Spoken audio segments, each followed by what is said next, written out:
পালং পনির করার জন্য কড়াতে সরষের তেল দিয়ে নিয়েছি। পালং শাক আর ধনে পাতা কাঁচা লঙ্কা দুটো দিয়ে পেস্ট করে নেব। দিয়েছি তেজপাতা আর গোটা জিরে, 1 চামচ চিনি দিয়ে দেবো। দিয়ে দেবো পেঁয়াজ কুচি, আদা আর রসুন বাটা, জল দিয়ে দেবো।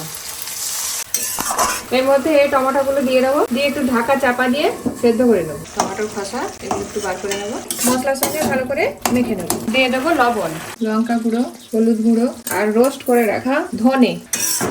এর মধ্যে দিয়ে দেবো বাটা পালং শাক, ধনে পাতা আর কাঁচা লঙ্কা বাটা, দিয়ে এটাকে ভালো করে কষিয়ে নিতে হবে। 4 চামচ মতো দই নিয়েছি, গরম মশলা গুঁড়ো ভালো করে ফেটিয়ে নেবো। এর মধ্যে দিয়ে দেবো, দিয়ে ভালো করে মিশিয়ে নেবো। এর মধ্যে একটু দিয়ে দেবো আটা, 2 চামচ মতো দুধের সোয়া নিয়েছি, দিয়ে দেবো। এবার দিয়ে দেবো পনির, কসুরি মেথিকে ভেজে নিয়েছি, উপর থেকে ছড়িয়ে দেবো। পালং পনির রেডি হয়ে গেছে, এবার নামিয়ে নেবো। এই পালং পনিরটা একটু তড়কা দিয়ে নেবো, এর ওপর থেকে ছড়িয়ে দেবো কুচো করে ধনে পাতা। হয়ে গেল পালং পনির।